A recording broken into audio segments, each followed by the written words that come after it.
بسم اللہ الرحمن الرحیم۔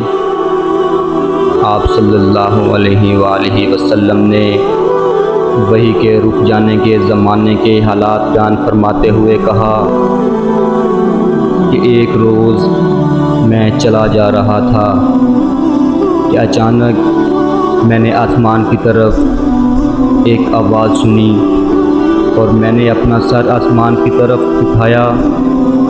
کیا دیکھتا ہوں کہ وہی فرشتہ جو میرے پاس غار حرا میں آیا تھا وہ آسمان و زمین کے بیچ میں ایک کرسی پر بیٹھا ہوا ہے۔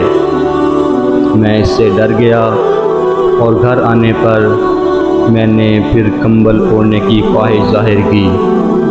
اس وقت اللہ پاک کی طرف سے یہ آیت نازل ہوئی، اے لحاف اوڑھ کر لیٹنے والے، اٹھ کھڑا ہو اور لوگوں کو عذاب الہی سے ڈرا اور اپنے رب کی بڑائی بیان کر اور اپنے کپڑوں کو پاک صاف رکھ اور گندگی سے دور رہ۔